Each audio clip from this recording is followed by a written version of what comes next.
नमस्कार, मैं doctor Anubha Jha, assistant professor food and nutrition, government dB girls PG college, Raipur. Students, आज मैं आप लोगों को बीएससी पार्ट 2 होम साइंस में nutritional management in health and disease अर्थात रोगों में आहारीय व्यवस्थापन, इसके हृदय रोग संबंधी बीमारी अथेरोस्क्लेरोसिस के बारे में समझाने जा रही हूँ। पिछले लेक्चर में हम लोगों ने पढ़ा था कि हाइपरटेंशन जो है वह एक प्रकार का लक्षण होता है जो कि हृदय रोग के साथ पाया जाता है। जैसा आपने पूर्व क्लास में पढ़ के आया हुआ है कि जब कोई न्यूट्रिएंट को हम बहुत अधिक मात्रा में ग्रहण करते हैं तो वह हमारे लिए हानिकारक होता है। उसी प्रकार जब कुछ ऐसे उम्र के साथ और शारीरिक परिवर्तन होते हैं या आनुवांशिकता के कारण जो धमनियां होती हैं, जो कि सामान्य तौर पर जो ऑक्सीजन युक्त शुद्ध रक्त है उसको हृदय की ओर और शरीर के अन्य हिस्सों में ले जाती हैं, परंतु उनमें अथेरोस्क्लेरोसिस नामक एक बीमारी हो जाती है जिसके कारण अंदर उनमें सकरापन आ जाता है। जो अंदर नलिका जैसे एक ट्यूब खाली रहता है और उसमें पानी फोर्स के साथ बहता है, उसी प्रकार हमारी धमनियों के माध्यम से पूरे शरीर में रक्त संचरण होता है। लेकिन इस बीमारी में इन धमनियों की दीवारों में कोलेस्ट्रॉल के चकत्ते बनने लग जाते हैं, अर्थात जो अतिरिक्त वसा है वह कोलेस्ट्रॉल में बदलती है और कोलेस्ट्रॉल के रूप में वहां धीरे धीरे जमा होने लगती है। सामान्य तौर पर हमारी धमनियों में जब रक्त बहता है तो वो हल्के झटके के साथ बहता है, लेकिन धमनियां अंदर से इतनी धमनियां और शिराएं दोनों ही इतनी लोचमय होती हैं, इतनी इलास्टिक होती हैं कि वह रक्त आसानी से आगे बढ़ता जाता है। परंतु इस स्थिति में जो अथेरोस्क्लेरोसिस की स्थिति है उसमें धमनियों के अंदर कोलेस्ट्रॉल धीरे धीरे जमा होने लगता है, वसा एलडीएल वसा जो रहती है वह जमा होने लगती है, लिपोप्रोटीन वगैरह जो आप पहले पढ़ के आए हुए हैं, कुछ कैल्शियम के कण जमा हो जाते हैं और इस तरीके से वह एक खुरदुरा या कठोर पदार्थ बनाता है जिसको कि प्लेक बोलते हैं। अथेरोस्क्लेरोसिस बीमारी का नाम ही इसीलिए पड़ा हुआ है। अथेरा मतलब होता है दरदरा, दलिया के समान स्क्लेरोसिस। तो अथेरोस्क्लेरोसिस इसीलिए कहा जाता है कि धमनियों के अंदर की जो चिकनी इलास्टिक भित्ति होती है उसमें कड़ापन आ जाता है, उसमें प्लेक जमा होने लगता है और इस प्लेक जमा होने के कारण वह धमनी सक्रिय हो जाती है, कठोरता आ जाती है, जिससे कि जब रक्त उसमें संवहन या संचरण होता है तो जो पेशेंट है उसको छाती में दबाव महसूस होता है या हृदय को ज्यादा मेहनत से कार्य करना पड़ता है। इस चित्र में जैसे आप देख रहे हैं कि यदि स्वस्थ आर्टरी है, जो कि पहले नंबर पे दिखाया जा रहा है, यदि स्वस्थ आर्टरी होती है तो आप देख रहे हैं उसका एक टीएस या आप उसका ये अर्धधारी देख रहे हैं, जिसमें कि वो बिल्कुल गोल सुंदर गुलाबी रंग की दिखाई दे रही है, बाहरी भित्ति है, सबसे बाह्य भित्ति होती है, एक मध्यम भित्ति होती है और एक अंतरिम भित्ति होती है, जैसा आप लोगों ने फिजियोलॉजी में पढ़ा होगा। इस हेल्दी आर्टरी में आप देख रहे हैं कि रक्त कणिकाएं, रक्त जो है वो बहुत आसानी से संवहन कर रहा है या संचरण कर रहा है। अब धीरे धीरे जब हम खान पान का ध्यान नहीं रखते, उम्र बढ़ती है या बहुत सारे कारक जो अभी आप आगे देखेंगे, उनसे जब शरीर में वसा का स्तर रक्त में बढ़ने लगता है जिसको हम हाइपरलिपिडीमिया भी कहते हैं और लिपोप्रोटीन्स बढ़ जाते हैं, बोलचाल की भाषा में यदि आप कहेंगे तो टोटल कोलेस्ट्रॉल बढ़ जाता है और यह कोलेस्ट्रॉल धीरे धीरे धीरे वहां पर जमा होने लगता है। और जब ये जमा होने लगता है तो उसकी धमनी का जो अंदर का ल्यूमेन या खाली हिस्सा ये सकरा होने लगता है और साथ ही साथ कुछ ऐसे परिवर्तन होते हैं मेटाबॉलिक कि थोड़ा सा वहां पर रक्त की थक्के या गठान सी बनने लगती है और जब झटका लगता है तो थ्रोम्बस या क्लॉट का फॉर्मेशन हो जाता है और रक्त संचरण में अवरुद्धता आती है। तो इस तरीके से ये विभिन्न चरणों में धीरे धीरे प्लेक का फॉर्मेशन जो है वो प्रारंभ होता है। सामान्य तौर पर अथेरोस्क्लेरोसिस के कोई लक्षण दिखाई नहीं देते, जबकि ये कई बार बहुत कम उम्र से, आजकल तो अध्ययन से पता चला है कि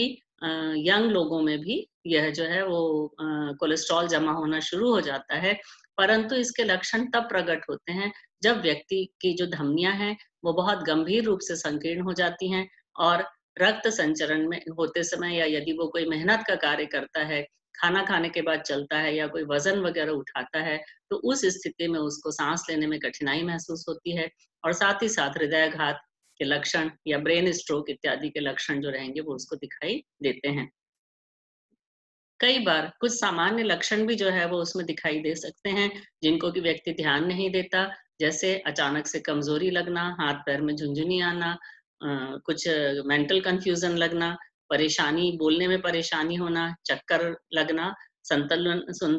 शारीरिक संतुलन खराब होना एवं सिर दर्द वगैरह की भी शिकायत जो है वो पेशेंट में देखी जा सकती है, जो कि जब जांच या उसका निदान किया जाता है, जिसमें कि ट्रेडमिल, इको और लिपिड प्रोफाइल, विशेष रूप से जो रक्त में वसा का स्तर है, जब उसका मापन किया जाता है, तो उससे पता चलता है कि एचडीएल और एलडीएल, वीएलडीएल का रेशियो क्या है, मात्रा क्या है, जिनको कि हम गुड और बैड कोलेस्ट्रॉल वगैरह बोलते हैं। तो उससे फिर डॉक्टरी सलाह से ज्ञात होता है निदान के द्वारा कि अथेरोस्क्लेरोसिस की समस्या उस पेशेंट में पाई जा रही है। जो अथेरोस्क्लेरोसिस रहता है वो किस स्थान की धमनियां ज्यादा प्रभावित हो रही हैं, उस स्थान के आधार पर उसमें लक्षण दिखाई देते हैं। जैसे जो कोरोनरी धमनियां होती हैं, जो कि हमारे हृदय को रक्त की आपूर्ति करती हैं, यदि इन धमनियों में प्लेक फॉर्मेशन हो जाता है या उनमें सकरापन आ जाता है, तो उससे कोरोनरी हार्ट डिजीज या कोरोनरी हृदय रोग देखा जाता है, जिसमें मुख्य लक्षण एंजाइना पेक्टोरिस कहलाता है, अर्थात पेशेंट को सीने में दर्द, बेचैनी और असुविधा महसूस होती है, क्योंकि हृदय की मांसपेशियों को पर्याप्त रूप में ऑक्सीजन नहीं मिल पाती। जबकि जो एंजाइना जो रहेगा उसमें ऐसा लगता है कि जैसे कोई उसको निचोड़ रहा है, या बहुत तेज दर्द बाह, कंधे, गर्दन, जबड़े, पीठ इत्यादि में महसूस होता है। और यदि पेशेंट जो है वो कोई फिजिकल एक्टिविटी करता है, जैसे आपको बताया कि खाना खाने के बाद सीढ़ी चढ़ रहा है, कोई काम कर रहा है, झुक के कोई झाड़ू पोछा लगा रहा है या वजन उठा रहा है, तो उस स्थिति में ये दर्द और बढ़ जाता है, स्थिति खराब हो जाती है और आराम होने से भी उसको जो है वो दर्द ठीक हो जाता है। यदि उसको भावनात्मक तनाव है, तो यह दर्द काफ़ी बढ़ जाता है। दूसरी स्थिति देखी जाती है, कोरोनरी ऑक्लूजन बोलते हैं, जो कोरोनरी हृदय रोग के समान ही अन्य लक्षण होता है। इसमें दिल की धड़कन की जो अतलता है, रिदम जो रहता है वो बिगड़ जाता है, हृदय की गति, हृदय की दर इत्यादि बढ़ जाती है, तो पेशेंट को घबराहट, बेचैनी वगैरह महसूस होती है।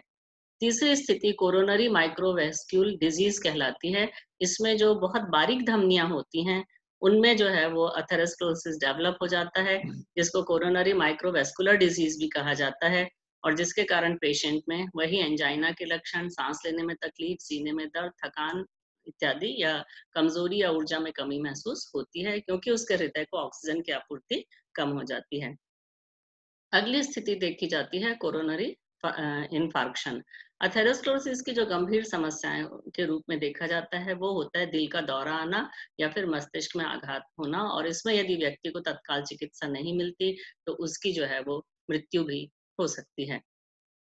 अब यदि हम देखेंगे कि जो अथेरोस्क्लेरोसिस है, ये एक सामान्य प्रक्रिया के रूप में आजकल की जो जीवन शैली है उसमें धीरे-धीरे बढ़ता है। तो इसके इलाज के लिए दवाएँ भी होती हैं, स्वास्थ्यवर्धक आहार भी दिया जा सकता है, हल्का व्यायाम भी हो सकता है, ऑपरेशन, स्टंट, एंजियोप्लास्टी वगैरह जो है वो इसके उपाय होते हैं, धमनियों को खोलने की प्रक्रियाएँ होती हैं, और कुछ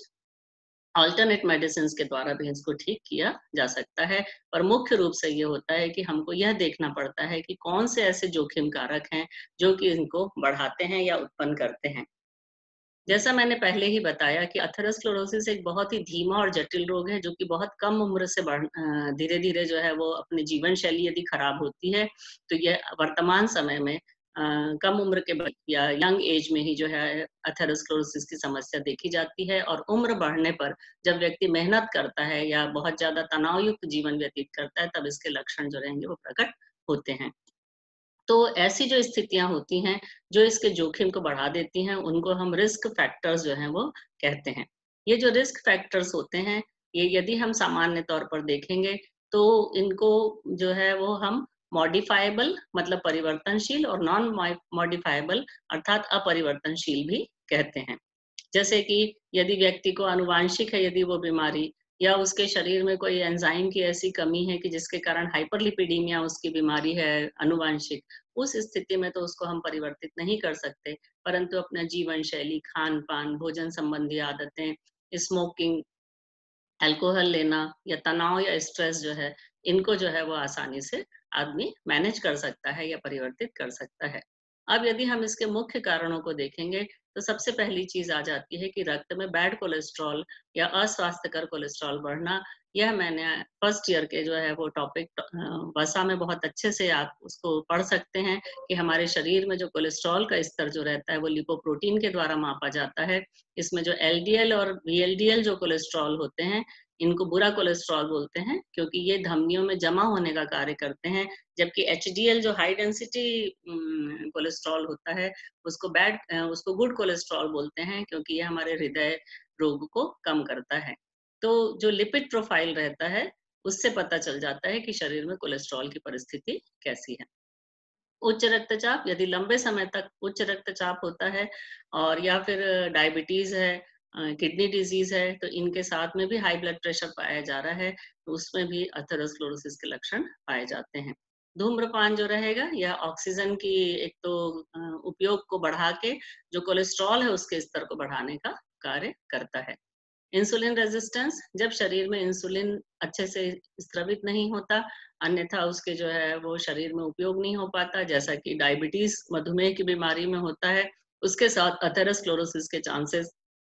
या हृदय रोग होने के चांसेस बहुत ज्यादा बढ़ जाते हैं। मधुमेह में भी अथेरोस्क्लेरोसिस जो है वो एक प्रमुख द्वितीयक रोग के रूप में पाया जाता है। अधिक वजन या मोटापा, जैसा कि हम जानते ही हैं कि यह हृदय रोग को जन्म देता है।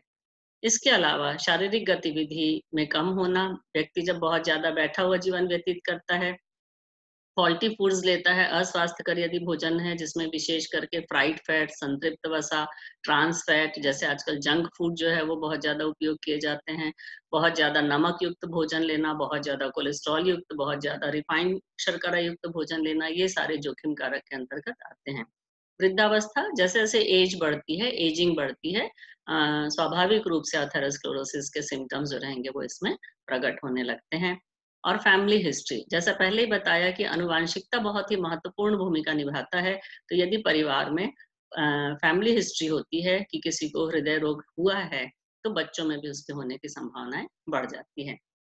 ये जैसे अभी मैं आपसे चर्चा कर रही थी, परिवर्तनशील और अपरिवर्तनशील, गैर परिवर्तनशील कारक, तो आप ये देख रहे हैं कि ऐसे बहुत सारी चीजें जो रहती हैं जिनको कि मतलब हम मॉडिफाई भी कर सकते हैं और नॉन मॉडिफाइबल जो रहेंगे वो भी इसके अंतर्गत आते हैं। तो इस तरीके से कुछ जो बीमारियां हो जाती हैं उनको हम बदल नहीं सकते, लेकिन जो हमारे हाथ में जो हमारे जीवन शैली से संबंधित जो समस्याएं रहती हैं उनको जो है वो हमारे द्वारा बदला जा सकता है।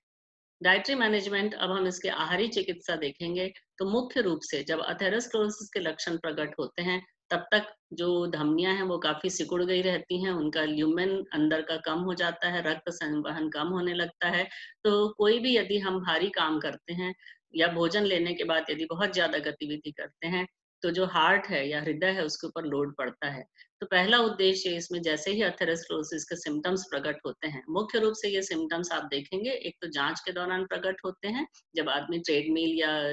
हृदय रोग की जांच कराता है, अन्यथा जब वो बहुत ज्यादा कोई काम या स्ट्रेस या स्ट्रेन करता है तो उसको हार्ट अटैक जैसे सिम्टम आते हैं। तो इस समय सबसे पहला उद्देश्य होता है कि जो हृदय है उसको अधिकतम आराम पहुंचाना, मतलब हमारा भोजन भी ऐसा रहेगा कि जो हृदय में दबाव या गैस इत्यादि उत्पन्न न करे, ना ही उसको पाचन करने में ज्यादा हृदय को कार्य करना पड़े। मेंटेनेंस ऑफ गुड न्यूट्रिशन, मतलब अच्छा पोषण स्तर जो है उसको बना के रखना। और तीसरा होता है एक्सेप्टेबिलिटी ऑफ डाइटरी रेस्ट्रिक्शन, अर्थात जो हम आहारीय प्रतिबंध बता रहे हैं उसको जो पेशेंट है वो आसानी से ग्राह्य करे। यदि हम एकदम उसके भोजन संबंधी बातों को, आदतों को, या फिर उसकी जो है वो भोजन की जो हैबिट्स हैं उनको ध्यान न रख के, जो डाइटरी हिस्ट्री है उसको ध्यान में न रख के अचानक से कोई नई चीजें उसको यदि बताते हैं या परहेज बताते हैं तो पेशेंट उसको स्वीकार नहीं करता। तो इन तीन उद्देश्यों को रखते हुए अथेरोस्क्लेरोसिस की आहार योजना बनाई जाती है। यदि हम इसका आहारी सिद्धांत या प्रिंसिपल ऑफ डाइट देखेंगे तो कम ऊर्जा, कम वसा, कम cholesterol, PUFA polyunsaturated fatty acid में उच्च होना चाहिए, कार्बोहाइड्रेट जो रहेगा वो कम होना चाहिए, प्रोटीन सामान्य, सामान्य विटामिन मिनरल्स दिए जाते हैं, हाई फाइबर डाइट, मतलब अच्छे से जो है वो उसको रेशे युक्त आहार देना चाहिए, इससे कोलेस्ट्रॉल में कमी होती है। एंटीऑक्सीडेंट्स बहुत अच्छी मात्रा में होना चाहिए। ये हृदय को मजबूती प्रदान करते हैं, हमारे जीवन स्तर को मतलब अच्छा करते हैं, जो व्यक्ति की क्वालिटी है, जीवन की गुणवत्ता को अच्छा करते हैं, चेंजेस को रोकते हैं जो भविष्य में होने वाले हैं। और उसके साथ ही साथ यदि कोई किडनी की डिजीज नहीं है, तो तरल पदार्थ भरपूर मात्रा में ग्रहण करना चाहिए। ये एक सिंपल सा आपको चार्ट बताया जा रहा है कि किस प्रकार से यदि हम आहार योजना बनाते हैं, और 1200 किलो कैलोरी ये हॉस्पिटल्स में यूज होता है, क्योंकि यूजुअली जो पेशेंट्स अथेरोस्क्लेरोसिस के उनको जब हार्ट अटैक के सिम्टम आते हैं तो उनको एडमिट किया जाता है। तो प्रारंभ में तो उनको कम ऊर्जा वाला आहार दिया जाता है, और वैसे यदि रूटीन में भी उसको कैलोरीज कम दी जाती हैं। तो ये इसमें एक वितरण बताया गया है कि किस प्रकार से हमको कितना प्रोटीन, फैट, कार्बोहाइड्रेट्स वगैरह जो है वो दिया जाना चाहिए। ऐसा हॉस्पिटल्स के द्वारा जो है वो प्रस्तावित किया जाता है। अब यदि हम एक-एक इसके पोषक तत्वों पर विशेष रूप से ध्यान देंगे, तो जो कार्डियक पेशेंट होता है, यदि वो सामान्य वज़न का है, तो भी उसको थोड़ा-सा कैलोरीज़ कम दी जाती हैं सामान्य से, क्योंकि यदि उसका वज़न 5% टू 10% यदि नॉर्मल वेट से कम रहता है, तो वह उसके हृदय रोग में आराम पहुँचाता है। परंतु यदि उसको हार्ट अटैक के लक्षण के साथ अस्पताल में भर्ती किया गया है, तो उस स्थिति में उसको बहुत ही निम्न ऊर्जा वाला आहार दिया जाता है, जो कि 800 से 1000 किलो कैलोरी वाला भी हो सकता है, क्योंकि उस समय पेशेंट जो है वो बेड रेस्ट पे होता है, और उसको इंटेंसिव केयर यूनिट में जो है वो उसको रखा जाता है। जब उसकी रिकवरी शुरू हो जाती है, तो 1200 से 1400 किलो कैलोरी वाला आहार, यदि ओबीस पेशेंट है तो उसको 1000 से 1200 कैलोरी वाला आहार दिया जाता है। या जैसे हमको मालूम है कि जब मोटापा वाला जो पेशेंट है, वो जब नॉर्मल डाइट में आता है, तो उसको हमको वेट लॉस का डाइट जो है वो सलाह दिया जाता है।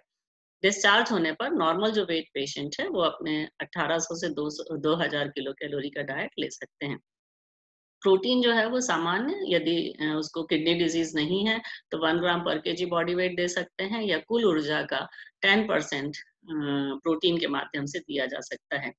जबकि कार्बोहाइड्रेट जो है वो कम से कम 125 ग्राम देना चाहिए। बीच में कई बार लोगों में यह अवधारणा आ जाती थी पुराने समय में कि कार्बोहाइड्रेट को एकदम बंद कर देना चाहिए, परंतु कम से कम 125 ग्राम कार्बोहाइड्रेट उसके आहार में सम्मिलित करना चाहिए, या फिर जो टोटल कैलोरी है उसका 60% कार्बोहाइड्रेट के माध्यम से देना चाहिए। जटिल कार्बोहाइड्रेट्स जो हैं वो सम्मिलित करना चाहिए, अर्थात जो रिफाइंड शुगर है, सफेद चीनी है, जूसेस हैं, सिरप्स हैं, ये कोल्ड ड्रिंक्स वगैरह हैं, ये उनके आहार में या मीठे पदार्थ सम्मिलित नहीं करना चाहिए। वसा का तो परहेज जो है वो रखा जाता है, और सामान्य तौर पर वैसे भी 20% ऑफ टोटल कैलोरीज जो है वो उसको दिया जाता है। यहाँ पर एक मिस्टेक, टोटल कैलोरीज जो है वो उसको दिया जाता है, ये करेक्शंस है यहाँ पे। बॉडी वेट की जगह आप लोग उसको कैलोरीज पढ़ेंगे कि 20% ऑफ टोटल कैलोरीज जो रहेगा वो वसा के रूप में दिया जाता है। उसमें जो पॉली अनसैचुरेटेड फैटी एसिड है, बहुल असंतृप्त वसीय अम्ल और संतृप्त वसा का एक प्रॉपर अनुपात होना चाहिए। ओमेगा 3 फैटी एसिड्स के जो अच्छे साधन होते हैं, जैसे salmon fish, mustard oil, flaxseed oil, canola, soybean oil, अखरोट इत्यादि शामिल करना चाहिए। हमेशा एक ही प्रकार का तेल उपयोग ना करके मिश्रित तेल उपयोग करना चाहिए। डाइटरी कोलेस्ट्रॉल जो रहेगा वो 300 मिलीग्राम से ज़्यादा जो है वो उपलब्ध में नहीं होना चाहिए। विटामिन मिनरल्स, जैसा हम देखते आ रहे हैं कि हम इसको परहेजी आहार देते हैं, वसा का बहुत ज़्यादा परहेज रहता है, तो ऐसी स्थिति में स्वाभाविक है कि उसको विटामिन्स की कमी होने लगती है, और विशेष रूप से वसा में घुलनशील विटामिन ए पर का संपूरक देना आवश्यक होता है। इसके अलावा अध्ययनों में यह देखा गया है कि नियासिन, विटामिन बी6 और बी12 हार्ट की, हृदय की गतिविधि के लिए बहुत ही, या उसकी धमनियों के स्वास्थ्य के लिए आवश्यक होते हैं। सोडियम का परहेज बहुत आवश्यक होता है। आवश्यकता पड़ने पर 500 मिलीग्राम सोडियम के परहेज पे रखना चाहिए। इससे पेशेंट को जो है वो आगे हृदय रोग होना और साथ ही ब्लड प्रेशर की शिकायत जो है उससे बचा जा सकता है।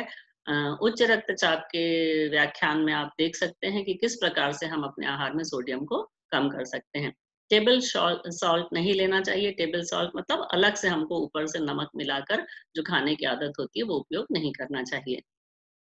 यदि पेशेंट बाकी स्थितियों में सामान्य है, अर्थात उसको डॉक्टर के द्वारा तरल पदार्थ का परहेज नहीं बताया गया है, अर्थात उसकी किडनी सामान्य काम कर रही है, तो बहुत ज्यादा कठोर सोडियम रेस्ट्रिक्शन की आवश्यकता भी नहीं होती। इसके अलावा उसको लो ग्लाइसेमिक फूड्स जो हैं वो दिए जाने चाहिए। जैसे आप लोगों ने मधुमेह के चैप्टर में भी पढ़ा है या अन्य उसमें भी आपने अपने फर्स्ट ईयर से पढ़ के आए हैं कि बहुत सारे ऐसे भोज्य पदार्थ होते हैं जिनको जो लेने के बाद में रक्त के शर्करा स्तर को अचानक से बढ़ा देते हैं, उनको हम हाई ग्लाइसेमिक फूड बोलते हैं। जैसे केला है, अंगूर है, शक्कर है, मिठाई है वगैरह। जबकि कुछ ऐसे होते हैं जो कि धीरे-धीरे जो है वो शुगर को बढ़ाते हैं, जिनमें कि फाइबर्स अधिक होते हैं या शुगर जो रहती है वो उनमें स्टार्च के फॉर्म में होती है। तो जैसे एप्पल है, पीच है, खुबानी है, खट्टे फल वगैरह हैं इत्यादि, या जो हाई फाइबर फूड्स होते हैं या प्रोबायोटिक्स, प्रीबायोटिक्स वगैरह होते हैं। तो ऐसे फूड्स जो रहेंगे उनको ज़्यादा प्रेफ़र करना चाहिए, जिससे पेशेंट को पेट भरने की भी अनुभूति होती है और लेकिन टोटल कैलोरीज़ पे परहेज़ रखा जाता है। फ्रीक्वेंसी ऑफ मील मतलब हम भोजन कितने बार लें। सामान्य तौर पर लोग 2 बार बड़े-बड़ी ज़्यादा मात्रा में भोजन करते हैं, तो मुख्य भोजन करते हैं। पर हार्ट पेशेंट को हमेशा स्मॉल और फ्रीक्वेंट फीडिंग जो है वो देना चाहिए, जिससे कि उसके हृदय पर पाचन और चयापचय का एकदम से लोड ना पड़े। डिनर जो है रात को सोने के लगभग 2 घंटे पहले लेने से भी उसको बहुत आराम मिलता है। ये बहुत लंबी सूची है, पर एक आपको मुख्य बताया जा रहा है कि जैसे भैंस का दूध है, क्रीम है, बटर है ना? कोकोनट ऑयल है, एनिमल फैट, ये अंडे का योग, जर्दी, जिनमें कोलेस्ट्रॉल के अच्छे साधन होते हैं, संतृप्त वसा के साधन होते हैं, उनका हमको परहेज करना चाहिए। जो फूड्स दिए जा सकते हैं, आप देख रहे हैं जैसे आजकल आता है कि हमको रेनबो डाइट लेना चाहिए, रंगीन जो फल और सब्जियाँ उनका बहुत सेवन करना चाहिए। जो भी दूध, दही हम लें वो स्किम्ड मतलब वसा रहित रूप में जो है वो उनका सेवन करना चाहिए, और इसके अलावा आजकल जो है वो अलसी के बीज, चिया सीड्स, कद्दू के बीज वगैरह जो हैं और संपूर्ण अनाज छिलके सहित, ये बहुत ही लाभदायक माना जाता है। अब ट्रीटमेंट में जो है हमने आहार के साथ-साथ हमको देखना है कि जीवन शैली में परिवर्तन, ये बहुत ही आवश्यक होता है, क्योंकि जो एथेरोस्क्लेरोसिस का जो ट्रीटमेंट होता है उसमें यदि हम फिजिकल एक्टिविटी को सुधारते हैं, नियमित रूप से व्यायाम करते हैं, अपने शरीर का वज़न जो है वो पेशेंट यदि कम करता है, अच्छा स्वस्थ भोजन यदि वो ग्रहण करता है और साथ ही साथ यदि तनाव का प्रबंधन करता है, क्योंकि आपने देखा कि जो तनाव है ये एक बहुत बड़ा कारक होता है हृदय रोग को बढ़ाने के लिए। वैकल्पिक चिकित्सा से भी जो है वो इससे आराम मिलता है, अर्थात योग है, मेडिटेशन है, ब्रीदिंग एक्सरसाइज है, कार्डियो एक्सरसाइज है, ये सब भी डॉक्टर की सलाह से व्यक्ति जो है वो अपने जीवन में शामिल करके स्वास्थ्य लाभ जो है वो ले सकता है। निश्चय ही आपको जो है एथेरोस्क्लेरोसिस की अवधारणा स्पष्ट हो गई होगी, और ये कुछ रेफरेंसेस दिए हुए हैं जिससे कि आप जो है वो भविष्य में और भी यदि आपको विस्तार से इनको जो है वो यदि अध्ययन करना होगा, तो आप इनका अध्ययन कर सकते हैं। धन्यवाद।